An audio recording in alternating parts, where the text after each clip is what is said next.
মুক্তাদিন, আমাকে শুনতে পাচ্ছ?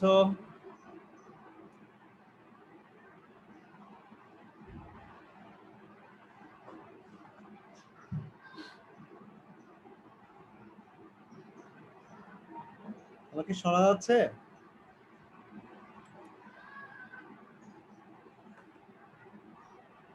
মুক্তাদিন, আমাকে শুনতে পাচ্ছ?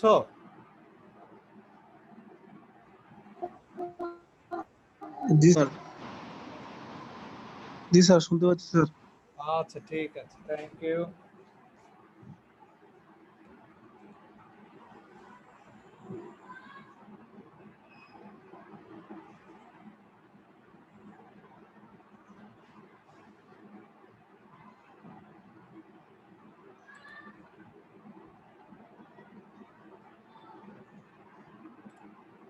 স্ক্রিন কি দেখা যায়?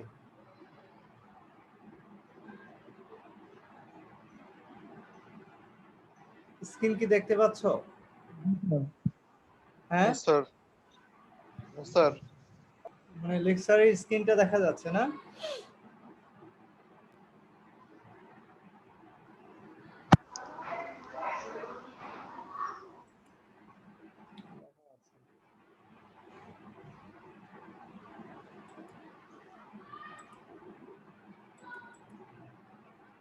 এবার মনে হয় দেখা যাচ্ছে। জি স্যার।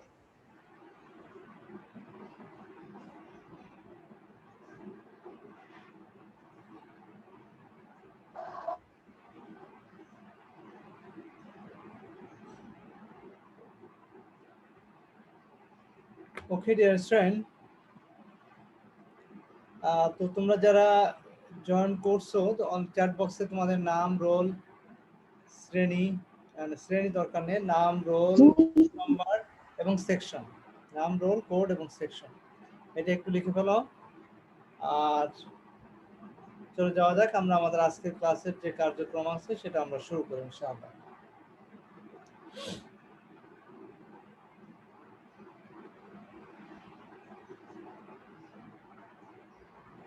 আজকে মূলত আমরা আমাদের 8 নম্বর ক্লাসের কার্যক্রম শুরু করতে যাচ্ছি ইনশাআল্লাহ। আজকের ক্লাসে আমরা যে বিষয়গুলো নিয়ে আলোচনা করব সেগুলো হচ্ছে মূলধন বলতে কি বোঝায়, মূলধনের বৈশিষ্ট্য, মূলধনের গুরুত্ব, মূলধন গঠন বলতে কি বোঝায় এবং মূলধন গঠনের ধাপ বা পর্যায়। তো এই বিষয়গুলো কিন্তু অলরেডি তোমরা পড়েছো বিভিন্ন সময়, অলরেডি আমরাও আলোচনা করেছি।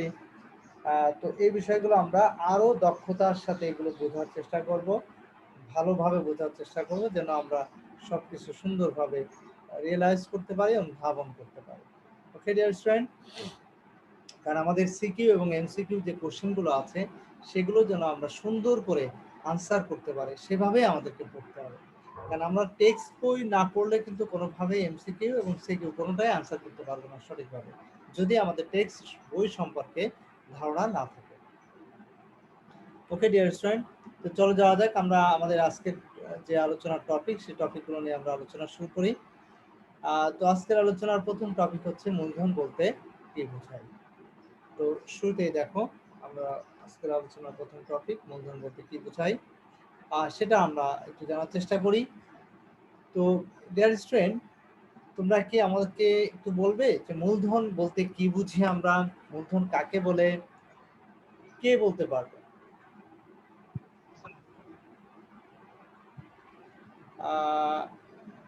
মুক্তাদির হোসেন। স্যার, যে সকল দ্রব্য স্যার মানব শ্রম দ্বারা উৎপন্ন হয় এবং স্যার যা পুনরায় আবার ব্যবহার হয় তাকে সাধারণত মূলধন। সাউন্ড কমে যাচ্ছে কেন তোমার?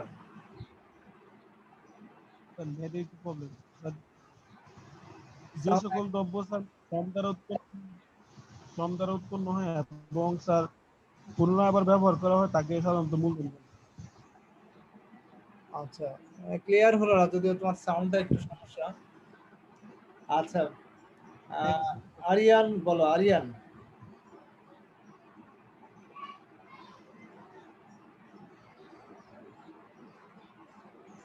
Aryan, Aryan, Israel, Niloy. Yes, sir. Yes, sir. হ্যাঁ, তুমি একটু বলো তো মূলধন বলতে কি বুঝি আমরা?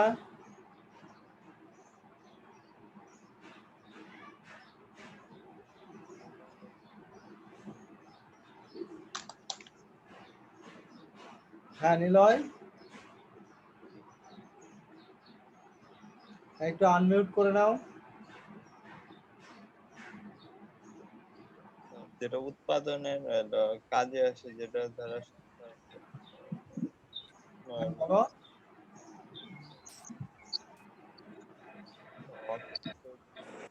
হ্যাঁ তুমি ইজিলি বলো, কোনো টেনশন না, ফ্রি ভাবে বলো। মূলধন হলো উৎপাদিত উপাদান। উৎপাদনের উৎপাদিত উপাদান। আচ্ছা,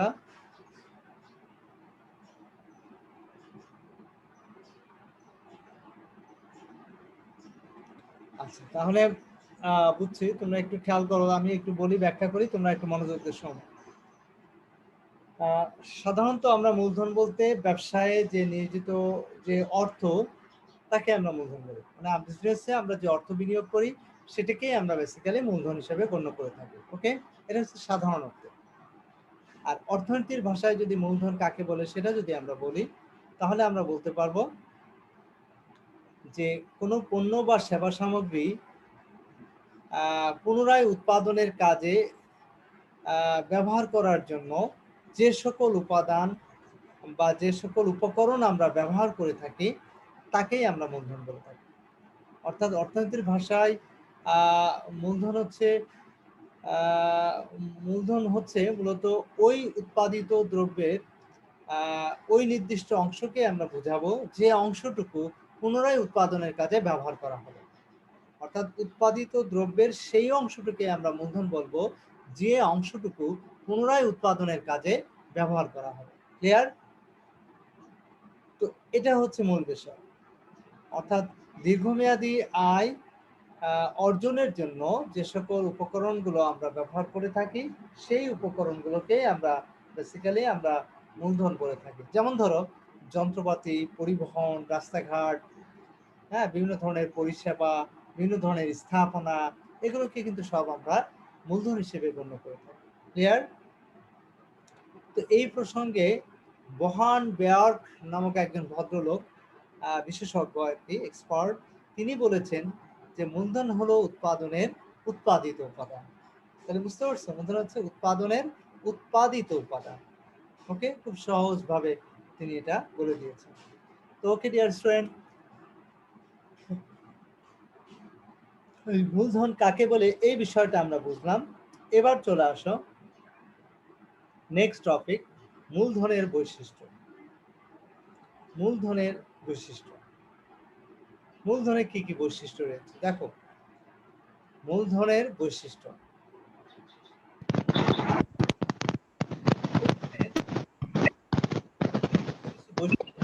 যে কারণে মূলধনকে আমরা উৎপাদনের যে অন্যান্য উপাদান আছে সেগুলো থেকে মূলধনকে আমরা আলাদাভাবে উপস্থাপন করতে পারি। তো সেই উপাদানগুলো কি দেখো একটু খেয়াল করে। নাম্বার 1, মূলধন হচ্ছে আয়ের উৎস। তাহলে মূলধনের অন্যতম বৈশিষ্ট্য হচ্ছে মূলধন হচ্ছে আয়ের উৎস।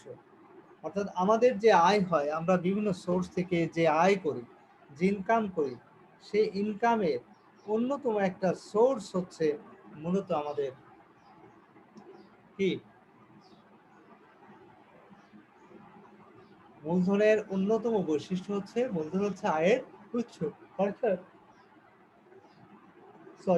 যতগুলো উৎস থাকে, দেখো আমাদের যতগুলো আয় মানে আমার মূলধন হচ্ছে আয়ের উৎস বলছে এই কারণে যে আমাদের যে আয় হয়, হ্যাঁ, অর্থাৎ যে ব্যবসা করি, অন্য কোনো কাজ করি, যেটা করি না কেন, সেই সমস্ত কাজ থেকে আয়ের যে অন্যতম সোর্স, সেই সোর্সটাই হচ্ছে বেসিক্যালি মূলধন। অর্থাৎ মূলধন যদি না থাকে তাহলে কিন্তু আমাদের ইনকাম বন্ধ হয়ে যাবে, প্রতিষ্ঠানে আমরা বিনিয়োগ করতে পারবো না, প্রতিষ্ঠান থেকে আমরা কোনো প্রফিটও আর্ন করতে পারবো না। আর এই প্রফিটটাই বেসিক্যালি হচ্ছে তোমার ইনকাম। আর এই ইনকামটা যদি আমরা কন্টিনিউ করতে চাই তাহলে আমাদের অবশ্যই মূলধন কি করতে হবে, বিনিয়োগ করতে হবে। তাহলেই কিন্তু সেখান থেকে আমরা রিটার্ন পাবো, প্রফিট পাবো, অথবা অন্য কোনো হিসেব ভাবে আমরা সেটার আয় আমরা উপার্জন করে থাকবো। তো ওকে ডিয়ার স্টুডেন্ট, এরপরে যেটা আসছে দেখো, মূলধন হচ্ছে উৎপাদনের উৎপাদিত উপাদান। মূলধন হচ্ছে উৎপাদনের উৎপাদিত উপাদান। মূলধনকে আমরা উৎপাদনের উৎপাদিত উপাদান বলা হচ্ছে কেন? মূলধন হচ্ছে উৎপাদনের উৎপাদিত উপাদান। হ্যাঁ, কোনো পণ্য বা সেবা সামগ্রী যখন আমরা উৎপাদন করি, সেই উৎপাদনকৃত পণ্য বা সেবার একটা নির্দিষ্ট অংশ আমরা সঞ্চয় করি, সেই সঞ্চয়ের আবার একটা নির্দিষ্ট অংশ আমরা পুনরায় উৎপাদন কাজে ব্যবহার করি। ক্লিয়ার? তো এই পুনরায় উৎপাদন কার্যে ব্যবহার করছি যে অংশটুকু, সেভিংসের যে অংশটুকু, সেটুকুই হচ্ছে বেসিক্যালি মূলধন। তো ওকে ডিয়ার স্টুডেন্ট, এই কারণে আমরা বলছি মূলধন হচ্ছে উৎপাদনের উৎপাদিত উপাদান। ওকে, নাম্বার 3 হচ্ছে দেখো, মূলধন অতীত শ্রমের ফসল। মূলধনকে আমরা অতীত শ্রমের ফসল হিসেবে গণ্য করে থাকি। হ্যাঁ, মূলধনকে আমরা কি বলি? অতীত শ্রমের ফসল হিসেবে গণ্য করে থাকি। হ্যাঁ, তার মানে অতীতে আমরা বিনিয়োগ করছি, তারই রিটার্ন হিসেবে আমরা প্রফিট পাই, আর সেই প্রফিটেরই একটা অংশ আমরা কি করি? সেভিংস হিসেবে সঞ্চয় করি, এবং সঞ্চয়ের একটা নির্দিষ্ট অংশ, সম্পূর্ণটা না, আবার সম্পূর্ণটাও হতে পারে কোনো কিছু কিছু ক্ষেত্রে, যে অংশটুকু বেসিক্যালি সেভিংসের যে অংশটুকু আমরা পুনরায় বিনিয়োগ কাজে, উৎপাদনের কাজে ব্যবহার করছি, সেটাই হচ্ছে বেসিক্যালি তোমার কি, সেটাই হচ্ছে বেসিক্যালি আমাদের মূলধন। ওকে ডিয়ার স্টুডেন্ট, এই কারণে আমরা বলছি মূলধন হচ্ছে অতীত শ্রমের ফসল। নেক্সট হচ্ছে মূলধন সঞ্চয়ের ফসল। মূলধন হচ্ছে সঞ্চয়ের ফসল, সঞ্চয়, সেভিংসের। তাহলে মূলধনকে আমরা সঞ্চয়ের ফসল বলছি কেন? সঞ্চয়ের ফসল অর্থাৎ আমাদের যে সেভিংস হয়ে থাকে, আমাদের যে সঞ্চয় হয়ে থাকে, সেই সঞ্চয়ের অন্যতম ফলই হচ্ছে মূলত মূলধন। অর্থাৎ আমরা এই যে একটু আগেই বললাম, যা সেভিংস করি, সেই সেভিংসেরই একটা নির্দিষ্ট অংশ আমরা পুনরায় উৎপাদনের কাজে ব্যবহার করি, আর পুনরায় উৎপাদনের কাজে ব্যবহার করছি যে অংশটুকু, সেটাই মূলত হচ্ছে আমাদের মূলধন। তার মানে মূলধন হচ্ছে পুরোপুরি একই সেন্স কিন্তু এখানে কাজ করছে। মূলধন হচ্ছে উৎপাদনশীল। দেখো, মূলধন বিনিয়োগের মাধ্যমেই কিন্তু উৎপাদনকে, কোনো কারখানার বা ফ্যাক্টরির কোনো প্রতিষ্ঠানের উৎপাদনকে আমরা অব্যাহত রাখতে পারি। অর্থাৎ যদি মূলধন না থাকে, তাহলে কিন্তু একসময় উৎপাদন বন্ধ হয়ে যেতে পারে।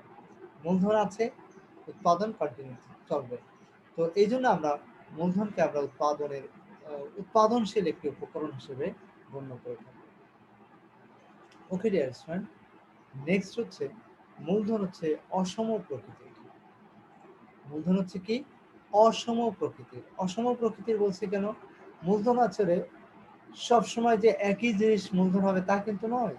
যেমন সবসময় নগদ টাকা যে মূলধন, সেটা নয়। সবসময় তোমার তোমার হচ্ছে ফার্নিচার মূলধন হবে তা নয়। সবসময় যে যন্ত্রপাতি মূলধন হবে তা নয়। সবসময় যে তোমার অন্য কোনো আদার্স উপকরণ মূলধন হবে সেটা নয়। অর্থাৎ মূলধন যে কোনো কিছু হতে পারে, সেটা নগদ টাকা হতে পারে, সেটা কোনো যন্ত্রপাতি হতে পারে, সেটা কোনো ফার্নিচার হতে পারে, সেটা কোনো অন্যান্য যে কোনো ধরনের উপকরণ হতে পারে। সে কারণে আমরা এটাকে বলছি যে মূলধন হচ্ছে অসম প্রকৃতি। অসম প্রকৃতি, এটা সমান হবে না। 7, মূলধনের উৎপাদন ব্যয় রয়েছে। মূলধনের উৎপাদন ব্যয় রয়েছে।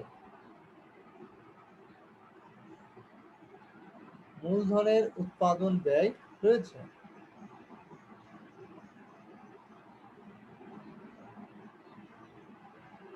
দেখো, মূলধনের উৎপাদন ব্যয় রয়েছে কি?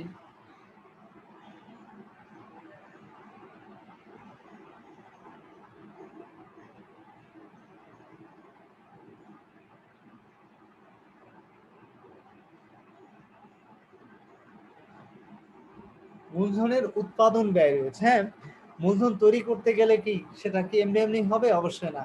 সেটার জন্য তোমাকে ইনভেস্ট করতে হবে, ব্যয় করতে হবে, কস্ট হবে। এই জন্য বলা হচ্ছে মূলধন হচ্ছে উৎপাদনের অন্যতম উপাদান। ওকে ডিয়ার স্টুডেন্ট, এরপরে যেটা আসছে, মূলধন হচ্ছে গতিশীল। মূলধন হচ্ছে কি? গতিশীল। হ্যাঁ, মূলধনের অন্যতম আরেকটা বৈশিষ্ট্য হচ্ছে এটা হচ্ছে গতিশীল। এটা কিন্তু স্থির থাকে না, এটা চেঞ্জেবল, এটা পরিবর্তনশীল। হ্যাঁ, এটা চেঞ্জ হয়, এটা পরিবর্তন করা যায়। এই জন্য বলা হচ্ছে মূলধনের অন্যতম উপাদান হচ্ছে এটা পরিবর্তনশীল। এরপরে চলে আসে মূলধন অস্থায়ী। মূলধন অস্থায়ী। মূলধন আসলে স্থায়ী বলা যাবে না, কারণ হচ্ছে এটাকে কাজে লাগানো হয়, এটাকে সবসময় একই রকম থাকবে তাও নয়। কখনো মূলধন বেশি হতে পারে, কম হতে পারে, কখন পরিবর্তনশীল। এই জন্যই আমরা বলি এটাকে, এটা মূলত একটা অস্থায়ী একটা বিষয়। এরপরে আসে উৎপাদন বৃদ্ধির নিয়ামক।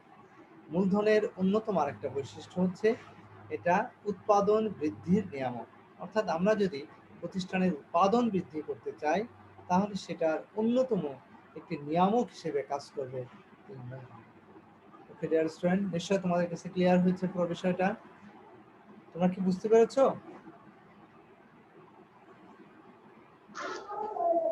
মূলধন উৎপাদন ব্যয় এটা একটু বুঝালে ভালো হয়। মূলধন উৎপাদন ব্যয় রয়েছে স্যার। মূলধনের উৎপাদন, ওকে, অসুবিধা নেই, একটু খেয়াল করুন। মূলধনের উৎপাদন ব্যয় রয়েছে। আচ্ছা, মূলধনের উৎপাদন ব্যয় বলতে আমরা কি বোঝাচ্ছি? দেখো, মূলধন যে আমরা পাচ্ছি সেটা কিভাবে পাচ্ছি, মূলধন তৈরি হয় কিভাবে, এটা আমাদেরকে একটু বুঝতে হবে। মূলধন তৈরি হচ্ছে কিভাবে?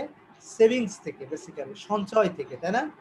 মানে আমরা যে সঞ্চয় করি, সেভিংস করি, সেটার একটা নির্দিষ্ট অংশ আমরা পুনরায় উৎপাদনের কাজে ব্যবহার করি। কিন্তু কোশ্চেন হচ্ছে সঞ্চয়টা আসছে কোথেকে? সঞ্চয় আসছে কিন্তু আমরা কিছু অর্থ আমরা কোনো বিজনেসে, কোনো ব্যবসায় আমরা বিনিয়োগ করছি। সেই বিনিয়োগ করার পর সেখান থেকে আমার রিটার্ন আসছে। রিটার্নটা কি? প্রফিট। সেই প্রফিটেরই একটা নির্দিষ্ট অংশ আমরা কি করি? ব্যয় করি। নির্দিষ্ট একটা অংশ আমরা সঞ্চয় করি। সেই সঞ্চয়েরই একটা নির্দিষ্ট অংশ আমরা পুনরায় আবার উৎপাদন কাজে ব্যবহার করি। এবং এই মূলধনটা কিন্তু সব সময় কিন্তু যত তুমি ব্যয় করবে তত কিন্তু সেটা খরচ হয়ে যাবে। অর্থাৎ মূলধন যত ব্যবহার করবে তত কিন্তু সেটা নিঃশেষ হয়ে যাবে, সেটা ব্যয় হবে, মানে খরচ হয়ে যাবে। বুঝতে পারছো? তার মানে মূলধন আমরা কি কোন প্রক্রিয়ার মাধ্যমে আনছি? মূলধন হচ্ছে যে আমরা সাধারণত কিছু অর্থ আমরা বিনিয়োগ করছি, মূলধনই আমরা বিনিয়োগ করছি কোনো ব্যবসায়ে, এবং সেই বিনিয়োগকৃত অর্থ থেকে আমরা কিছু রিটার্ন পাচ্ছি। সেই রিটার্নটা আবার আমরা সঞ্চয় করছি, সেই সঞ্চয়ের একটা অংশ আবার পুনরায় উৎপাদন কাজে ব্যবহার করছি। তো এই প্রক্রিয়াটাই হচ্ছে বেসিক্যালি মূলধন গঠনের ধাপ। তো এখন কোশ্চেন হচ্ছে যে মূলধন তৈরি করতে গিয়ে আমাকে কিছু ব্যয় করতে হচ্ছে। তার মানে আমি যে ইনভেস্ট করছি, ইনভেস্টকৃত অর্থটা সেটা কিন্তু স্থায়ী থাকছে না, সেটা কিন্তু খরচ হয়ে যাচ্ছে, সেটা একটা নির্দিষ্ট খাতে ব্যয় হচ্ছে। হ্যাঁ, ব্যয় হচ্ছে এবং সেখান থেকে আমরা পরবর্তীতে আবার মুনাফা পাচ্ছি। কিন্তু মোট কথা হচ্ছে যে এই মূলধনটা কিন্তু আমি খরচ করছি, ব্যয় করছি। ঠিক আছে? তো এই জন্য এটা কোনো কিছু উৎপাদন করতে গিয়ে আমাকে সেই মূলধনটা নিঃশেষ করতে হচ্ছে, সেটা খরচ করতে হচ্ছে। ক্লিয়ার? তো সব মিলে ওভারঅল যে বিষয়টা, যে কোনো মূলধন অটোমেটিক্যালি হবে না, এটার একটা মানে উৎপাদন ব্যয় অবশ্যই রয়েছে। সবাই বুঝতে পেরেছো তুমি? জি স্যার।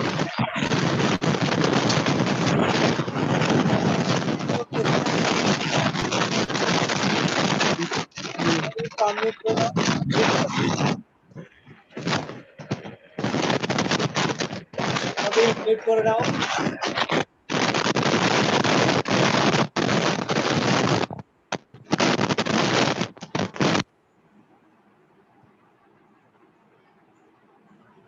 মিউট করছে না? আচ্ছা, ওকে ওকে। ডিয়ার স্টুডেন্ট, আমরা যেখানে ছিলাম সেখানে আবার ব্যাক করি। ওকে, যেটা বলছিলাম আমরা, তাহলে মূলধনের বৈশিষ্ট্য নিয়ে কারো আর কোনো কোশ্চেন আছে? আমরা যে বৈশিষ্ট্যগুলো দেখলাম এই বৈশিষ্ট্যগুলো কি সবাই বুঝতে পেরেছো? তো মূলধন অস্থায়ী টাইপের। মূলধন অস্থায়ী, হ্যাঁ, এই পয়েন্টটা একটু বুঝাই দেব। স্যার, ওকে, 6 নাম্বারটা একটু বলেন। মূলধন অসম প্রকৃতির। অসম প্রকৃতির। আচ্ছা, ঠিক আছে। হ্যাঁ, একটু খেয়াল করো, আমরা দুইটা পয়েন্ট নিয়ে আলোচনা করবো। একটা হচ্ছে মূলধন মূলধন হচ্ছে অসম প্রকৃতির, আর একটা হচ্ছে মূলধন অস্থায়ী। হ্যাঁ, তো 6 এবং 9 দুইটা পয়েন্টে আমি আলোচনা করছি, একটু খেয়াল করো সবাই। মূলধন বলছি অসম প্রকৃতির। কেন আমরা এটাকে অসম প্রকৃতির বলছি? কারণ হচ্ছে যে মূলধন আসলে সবসময় একই জিনিস মূলধন হবে তা নয়। মূলধন হচ্ছে কখনো নগদ টাকা হতে পারে, মূলধন কখনো কোনো ফার্নিচার মূলধন হতে পারে, মূলধন কোনো যন্ত্রপাতিও কিন্তু মূলধন হতে পারে। ক্লিয়ার? তার মানে মূলধনটা সবসময় যে একই ধরনের জিনিস মূলধন হবে তা কিন্তু নয়। অর্থাৎ মূলধনের প্রকৃতিটা, নেচারটা হচ্ছে অসম, সমান না, এক এক সময় এক এক ধরনের হতে পারে। অর্থাৎ কখনো নগদ টাকা মূলধন, কখনো ফার্নিচারকে অফিসে কাজে আমরা যেটা ব্যবহার করছি সেটাকে আমরা মূলধন হিসেবে গণ্য করতে পারি। আবার কোনো ইকুইপমেন্ট, যে যন্ত্রপাতি আমরা ব্যবহার করছি, সেটাও কিন্তু মূলধন হিসেবে গণ্য হতে পারে। ক্লিয়ার? স্যার মূলধন কি মানে স্থায়ী সম্পদ? মূলধন স্থায়ী সম্পত্তি না, ঠিক। কারণ এটা হচ্ছে আহ, এক কোনো কোনো ক্ষেত্রে আমরা এটাকে স্থায়ী সম্পত্তি বলি, আবার কখনো কোনো কিছু কিছু ক্ষেত্রে সেটাকে আমরা অস্থায়ী বলি। এই কারণেই যেটা আসলে পরিবর্তনশীল, চেঞ্জেবল, এটা ক্ষয় হয়ে যায়। মূলধনটা আমরা ব্যবহার করার মাধ্যমে নিঃশেষ হয়ে যায়। সেই সেন্সে এটাকে আমরা স্থায়ী সম্পদ বলি না, আমরা অস্থায়ী বলে থাকি। যেটা আমরা 9 নম্বর পয়েন্টে যেটা বলা হচ্ছে যে মূলধন হচ্ছে অস্থায়ী। অর্থাৎ যেমন স্যার স্থায়ী সম্পদের অবচয়গুলো স্থায়ী সম্পদ মানে অবক্ষয় হয় ব্যবহারজনিত কারণে, এটার যে ক্ষয় হয় সেটাকে আমরা অবচয় বলি। আবার অনেক সময় দেখা যাচ্ছে যে স্থায়ী সম্পদের তোমার ব্যবহার করলাম না, কিন্তু জাস্ট রেখে দিলাম, সময়ের বিবর্তনের কারণে কিন্তু এটার মূল্য চেঞ্জ হতে পারে। ঠিক আছে? তো বিভিন্ন কারণে এটা সম্পত্তির মূল্য যে পরিবর্তন হয়, এটাকে আমরা বেসিক্যালি অবচয় বলে থাকি। তো মূল বিষয়টা হচ্ছে মূলধনকে আমরা অস্থায়ী বলি এই কারণে যে এটা হচ্ছে আসলে ক্ষয় হয়, এটা নিঃশেষ হয়। কি কারণে নিঃশেষ হয়? যে এটা আসলে আমরা ব্যবহার করি। হ্যাঁ, এটা মূলধনটাকে আমরা ইউজ করি, ব্যবহার করি কোনো একটা নির্দিষ্ট কাজে, নির্দিষ্ট একটা পারপাসে, এবং সেটা করার কারণে সেটা ক্ষয় হয়ে যায়, নিঃশেষ হয়ে যায়। যেমন আমরা একটা যন্ত্রপাতি কলকবজা মানে একটা মেশিনারিজ আমরা ফ্যাক্টরিতে ব্যবহার করছি। তো ব্যবহার করার কারণে কিন্তু সেটা কি হচ্ছে? সেটা কিন্তু একটা সম্পত্তি, অবশ্যই প্রতিষ্ঠানের অ্যাসেট। সেই অ্যাসেটটা কিন্তু আমরা ব্যবহার করার কারণে সেটা ক্ষয়প্রাপ্ত হচ্ছে। হ্যাঁ, এক সময় গিয়ে কিন্তু সেটা অকেজো হয়ে পড়বে একটা নির্দিষ্ট সময় পর্যন্ত। ঠিক আছে? তো যাই হোক, তো সেক্ষেত্রে আমরা এটাকে স্থায়ী বলতে আমরা ওই সেন্সে বলছি যে এটা দীর্ঘ সময় ধরে আমরা ব্যবহার করতে পারবো, কিন্তু সেটা আস্তে আস্তে সেটা ক্ষয়প্রাপ্ত হবে। এই জন্য এটা চেঞ্জেবল আর কি, মোট কথা। এই জন্য এটাকে আর নগদ টাকা তো অবশ্যই চেঞ্জেবল, কারণ নগদ টাকা তো আসলে কখনোই এটাকে আমরা স্থায়ী সম্পদ ওইভাবে বলতে পারবো না, কারণ এটা পরিবর্তনশীল, এটা প্রতিনিয়ত পরিবর্তনশীল। ঠিক আছে? নগদ টাকা এটাকে আমরা তরল সম্পত্তি বলি। হ্যাঁ, মানে এটা যে কোনো ইসে কনভার্ট করা যায় যে কোনো মুহূর্তে নগদ টাকাকে। তো চলতি ব্যয় মেটানো। হ্যাঁ, হ্যাঁ। তো যে এই কারণে আমরা মূলধনকে আমরা মূলত অস্থায়ী হিসেবে গণ্য করি।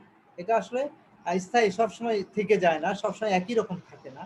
এটা যেহেতু প্রতিষ্ঠানে ব্যবহার হয়, ব্যবহারের কারণে দেখা যাচ্ছে সেটা ক্ষয়প্রাপ্ত হয়, এবং এটা আসলে চেঞ্জ হতে থাকে। অনেক সময় দেখা যাচ্ছে আমরা এটা যখন প্রয়োজন মনে হচ্ছে যে এটা আসলে চলছে না, এটা চেঞ্জ করা দরকার, সাথে সাথে আমরা চেঞ্জ করতে পারি। হ্যাঁ, কারণ মনে হচ্ছে যে প্রতিষ্ঠান এখন বড় হয়েছে, এখন আমার এই ফার্নিচার গুলো দিয়ে কাজ হচ্ছে না, আমি ফার্নিচার গুলো প্রতিষ্ঠান থেকে চেঞ্জ করে ফেললাম। তো এইভাবে মানে আমরা এটাকে সবসময় স্থায়ী হিসেবে যেটা ফিক্সড করে ফেললাম সেরকম না আসলে।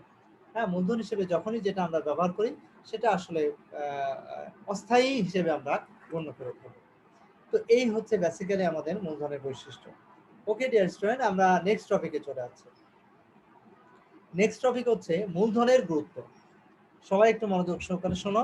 মূলধনের গুরুত্ব। মূলধনের গুরুত্ব কি? কেন মূলধন আমাদের কাছে গুরুত্বপূর্ণ একটি উপাদান, সেটা আমরা জানার চেষ্টা করব এই পয়েন্টগুলোর মাধ্যমে। দেখো, মূলধন প্রথম বৈশিষ্ট্য বলা হচ্ছে সম্পদের সুষ্ঠু ব্যবহার। হ্যাঁ, মূলধন মূলধন ব্যবহারের মাধ্যমে কিন্তু আমাদের সম্পদগুলোকে আমরা প্রপারলি ইউটিলাইজ করতে পারি। কিভাবে পারি সেটা আমাদেরকে একটু বুঝতে হবে। দেখো, আমার যদি অনেক মূলধন থাকে, ক্যাপিটাল থাকে, সেই ক্যাপিটালটা আমি ইউজ করে আমার যে রিসোর্সগুলো, যে সম্পদগুলো, যে কাঁচামালগুলো অব্যবহৃত অবস্থায় পড়ে আছে, সেটাকে কিন্তু আমরা কাজে লাগাতে পারবো যদি আমার ক্যাপিটাল থাকে। আমি ফ্যাক্টরিতে সেটা কাজে লাগে আমরা নতুন কোনো পণ্য আমরা উৎপাদন করতে সক্ষম হব। অর্থাৎ সম্পদের যদি আমরা সুষ্ঠু ব্যবহার করতে চাই, তাহলে সেক্ষেত্রে আমার মূলধন থাকাটা কিন্তু অপরিহার্য। অর্থাৎ মূলধন এই কারণে বলা হচ্ছে, মূলধন আমাদের কাছে খুবই গুরুত্বপূর্ণ একটা বিষয়। অর্থাৎ আমাদের যে রিসোর্স থাকবে, যে সম্পদ থাকবে, সেগুলোকে যদি আমাদের যে প্রাকৃতিক গ্যাস বলো, আমাদের যে বিভিন্ন ধরনের কয়লা, খনিজ দ্রব্য, যে যা যা আছে আমার কি, এই সম্পদগুলোকে যদি আমরা কাজে লাগাতে চাই, তাহলে আমার ক্যাপিটাল থাকতে হবে। ক্যাপিটাল থাকলে আমি এগুলোকে কাজে লাগিয়ে যে কোনো ধরনের পণ্য সামগ্রী আমি উৎপাদন করতে সক্ষম হব। 2 নম্বর হচ্ছে বৃহত্তর উৎপাদন। বৃহত্তর উৎপাদন বলতে আমরা কি বুঝি? বৃহত্তর উৎপাদন হচ্ছে যদি লার্জ স্কেলে আমরা কোনো প্রোডাকশনে যেতে চাই, তাহলে আমাকে হিউজ পরিমাণ ক্যাপিটাল সেখানে ইনভেস্ট করতে হবে। তো সেই হিউজ পরিমাণ ক্যাপিটাল যদি আমার না থাকে, তাহলে তো আমি আসলে কোনো কাজ করতে পারবো না। এই কারণে আমার হিউজ পরিমাণ ক্যাপিটাল অবশ্যই থাকতে হবে, তাহলেই কিন্তু আমি মোটামুটি কাজ করতে পারবো। ওকে, এরপরে চলে আসো, নেক্সট হচ্ছে যেটা আসছে সেটা হচ্ছে তোমার অবকাঠামোগত উন্নয়ন। হ্যাঁ, ইনফ্রাস্ট্রাকচার। আসসালামু আলাইকুম মোহাম্মদ ভাই। হ্যালো।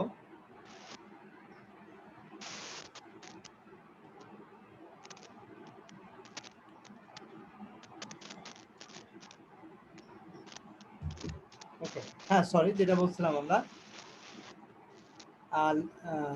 কোনটা যেন বলছিলাম, লার্জ স্কেলে প্রোডাকশন। তার মানে আমাদের যদি ব্যাপক ভিত্তিতে যদি আমরা প্রোডাকশনে যেতে চাই, তাহলে আমার হিউজ পরিমাণ ক্যাপিটাল থাকতে হবে। হিউজ পরিমাণ ক্যাপিটাল যদি আমার থাকে, তাহলে আমি ব্যাপক মাত্রায় আমি প্রোডাকশনে যেতে পারবো, কোনো প্রবলেম নেই। নেক্সট হচ্ছে 3 নাম্বার, অবকাঠামোগত উন্নয়ন, ইনফ্রাস্ট্রাকচারাল ডেভেলপমেন্ট।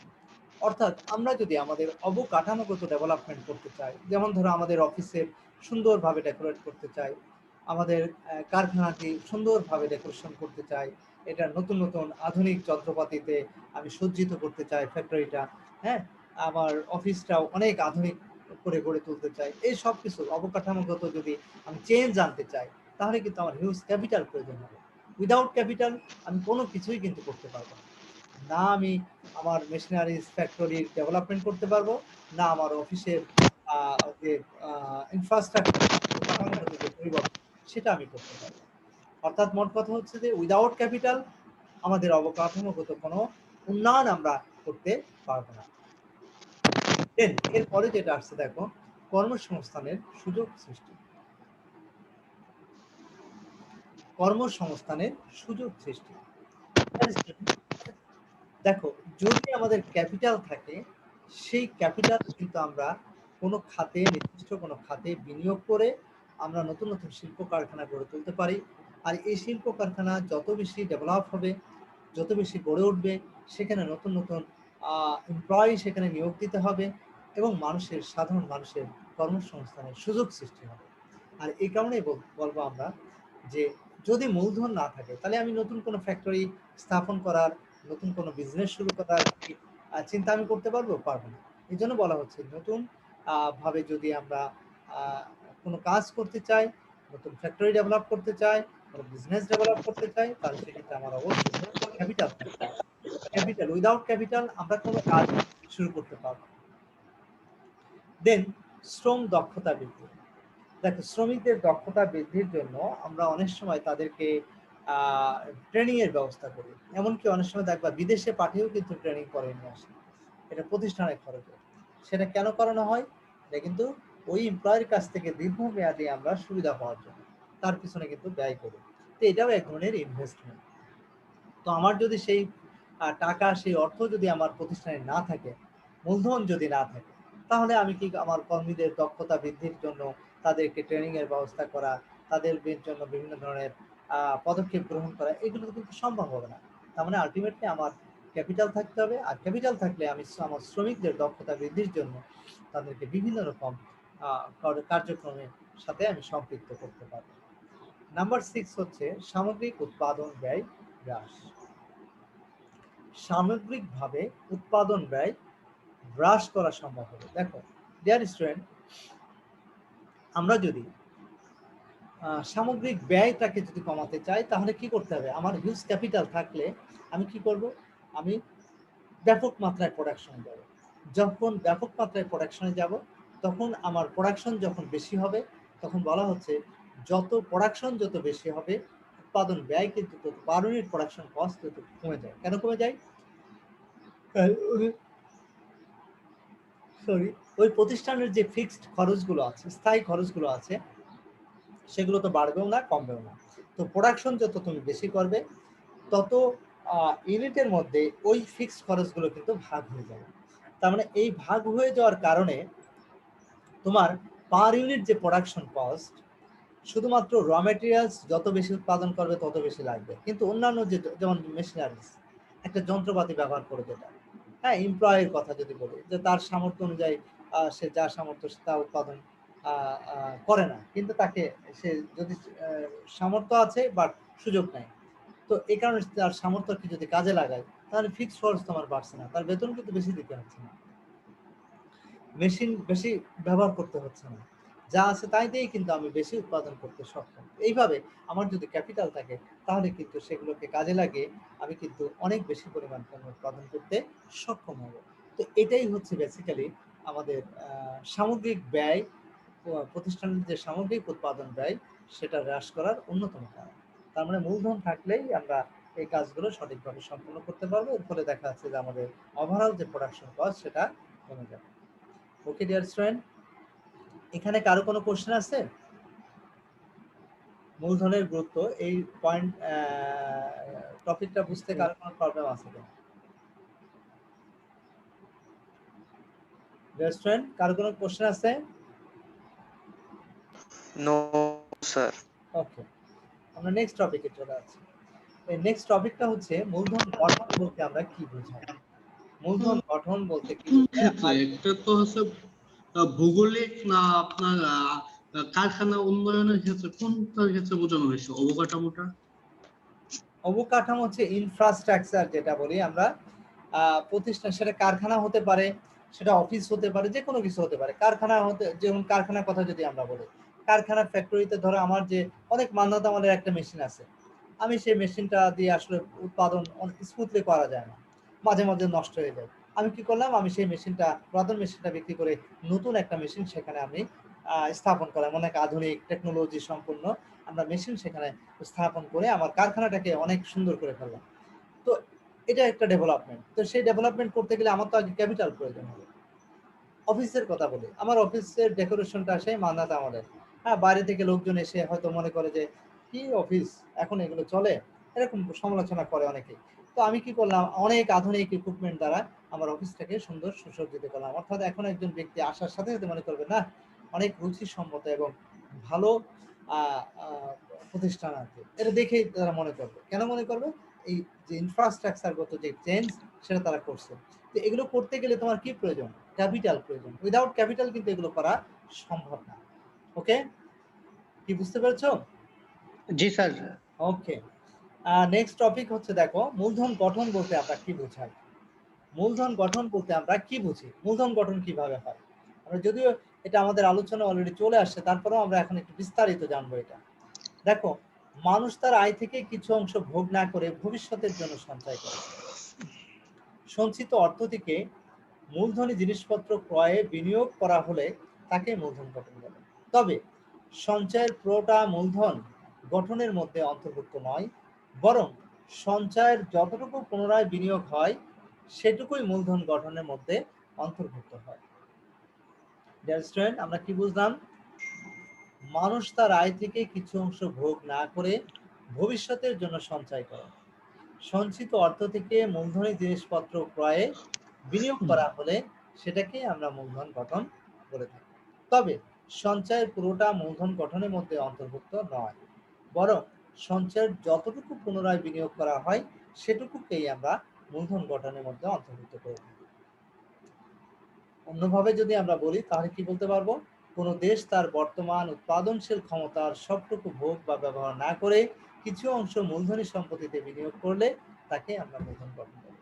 তো ডিয়ার স্টুডেন্ট, মূল কথা হচ্ছে, আমরা যেটা আগেও আলোচনা করেছি, সেটা হচ্ছে যে আমরা সাধারণত কোনো ব্যবসা করি, বিজনেস করি, ব্যবসা করে বা বিজনেস করে সেখানে সাধারণত আমরা যে কাজটা করি সেটা হচ্ছে যে আচ্ছা, তোমরা পরে যারা ইয়ে করছো, জয়েন করছো, তারা অ্যাটেন্ডেন্সটা দিয়ে দিও, নাম, রোল, কোড এবং সেকশন। আচ্ছা, যেটা বলছিলাম যে মূলধন গঠন, মূলধন গঠনটা হচ্ছে যে সাধারণত আমরা বিজনেস করি, ব্যবসা করি কিসের উদ্দেশ্যে? প্রফিটের উদ্দেশ্যে। আমরা সেখান থেকে একটা প্রফিট পাই, প্রফিট আর্ন করি। সেই প্রফিটের একটা নির্দিষ্ট অংশ আমরা সঞ্চয় করে থাকি, ক্লিয়ার? সেভিংস করি। তো আর বাকি তো ব্যয় আছে, প্রফিটের নির্দিষ্ট অংশ আমাকে তো খরচ করতে হয়, কিন্তু খরচ বাদ দেওয়ার পর একটা নির্দিষ্ট অংশ আমরা প্রতি বছর আমরা সেভিংস করি, সঞ্চয় করি। সেই সঞ্চয়েরই একটা নির্দিষ্ট অংশ আমরা পুনরায় আবার এই উৎপাদনের কাজেই কিন্তু সেটা ব্যবহার করি। সেই ফ্যাক্টরিতে হতে পারে, অন্য কোনো ব্যবসা পরিচালনা করার উদ্দেশ্য হতে পারে, যেটাই হোক না কেন আমরা সেই কাজটা সম্পন্ন করি।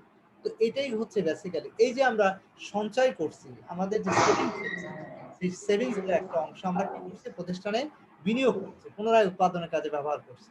সেটা নতুন ব্যবসায় হতে পারে, সেটা পুরাতন ব্যবসা। তো এই যে পরিমাণ অর্থ আমরা বিনিয়োগ করছি, এটাই হচ্ছে বেসিক্যালি মূলধন। ওকে ডিয়ার স্টুডেন্ট, তাহলে আমরা যেটা বুঝলাম যে সেভিংস থেকেই কিন্তু, সঞ্চয় থেকেই কিন্তু মূলধন গঠন হয়। এটা কি ক্লিয়ার আমাদের? এরপরে যে বিষয়টা আছে সেটা হচ্ছে, রিদওয়ান একটু মিউট করে ফেলো তুমি, রিদওয়ান। ওকে। আচ্ছা, যেটা বলছিলাম আমরা মূলধন গঠনের পর্যায় বা ধাপ। হ্যাঁ, মূলধন গঠনের পর্যায় বা ধাপ।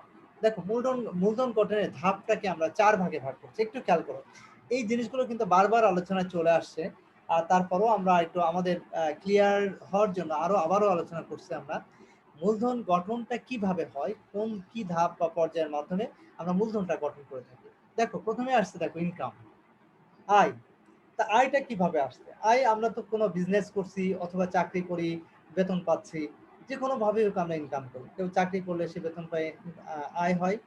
আর কেউ যদি ব্যবসা করে, তার প্রফিট থেকে তার আয় হয়, প্রফিটটাই হচ্ছে তার ইনকাম।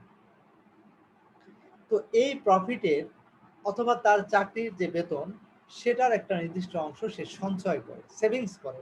অর্থাৎ এই আয় থেকেই কিন্তু সে সঞ্চয় করে, আয় থেকে যেমন ব্যয় করে তেমনই সঞ্চয় করে। এই সঞ্চয়ের, দেখো, যে পরিমাণ অর্থ সে সঞ্চয় করছে, সঞ্চয়ের একটা নির্দিষ্ট পরিমাণ অর্থ সে কি করছে, দেখো, সঞ্চয় সংগ্রহ মানে যত প্রকার সঞ্চয় আছে, ধরো তার সঞ্চয় হতে পারে, ফ্যামিলির অন্য সবাই মিলে যে সঞ্চয় করছে, সেই সঞ্চয়টা একসাথে করা হয়, এটাকে বলা হচ্ছে সঞ্চয় সংগ্রহ। সঞ্চয় সংগ্রহ, তখন সঞ্চয়কে একত্রিত করে একটা হিউজ পরিমাণ অর্থ হলো, যখন একটা মোটা অঙ্কের টাকা যখন তোমার কাছে আসলো, তখনই কিন্তু তুমি কি করতে পারো? সেই টাকা দিয়ে পুনরায় তুমি নতুন কোনো ব্যবসা শুরু করতে পারো, অথবা পুরাতন যে ব্যবসাটা ছিল সেই ব্যবসায় তুমি সেই অর্থটা বিনিয়োগ করতে পারো। আর যখনই সেটা বিনিয়োগ করলে বিজনেসে, তখনই সেটাকে আমরা বলবো মূল, সরি, সেই অর্থকেই বেসিক্যালি আমরা বলবো মূলধন। তাহলে আমরা যে বিষয়টা বুঝলাম, মানুষ আয় করে, আয়ের একটা নির্দিষ্ট অংশ সঞ্চয় করে, আর সমস্ত প্রকার সঞ্চয়গুলোকে একসাথে করে পুনরায় সে নতুন কোনো ব্যবসায় বিনিয়োগ করে, অথবা দেখা যাচ্ছে যে পুরাতন ব্যবসায় সে বিভিন্ন ধরনের যন্ত্রপাতি, ইকুইপমেন্ট কেনার কাজে সে সেটা ব্যবহার করে বা বিনিয়োগ করে। আর তখনই যে পরিমাণ অর্থ সে বিনিয়োগ করলো, এই বিনিয়োগিত অর্থকেই বেসিক্যালি বলা হলো মূলধন। ডিয়ার স্টুডেন্ট, নিশ্চয় তোমাদের কাছে ক্লিয়ার হয়েছে যে কিভাবে আমরা মূলধন গঠন করে থাকি। তো তোমাদের কারো কোনো কোশ্চেন আছে কিনা? আমাদের হাতে খুব বেশি সময় নাই, 1.5 মিনিট মতো সময় আছে, এর মধ্যে আমরা তোমাদের এখানে নাই। পারদিন, হ্যাঁ, কোশ্চেন আছে? No sir. আচ্ছা, এনিবডি? তোমরা মনে হয় সবাই অ্যাটেন্ডেন্সটা দাও নাই মনে হয়। চ্যাট বক্সে তোমাদের অ্যাটেন্ডেন্সটা দিতে হবে। আর যারা মানে পরে জয়েন করছো, তারা চ্যাট বক্সে তোমাদের নাম, রোল, সেকশন আর কোড নম্বরটা লিখে দিবে। ওকে ডিয়ার স্টুডেন্ট, যে কোনো মুহূর্তে আমাদের ক্লাস শেষ হয়ে যাবে। তো ঠিক আছে, সবাই ভালো থাকবে, সুস্থ থাকবে ইনশাআল্লাহ। তোমাদের 8 থেকে 20 তারিখ পর্যন্ত ক্লাস বন্ধ থাকবে।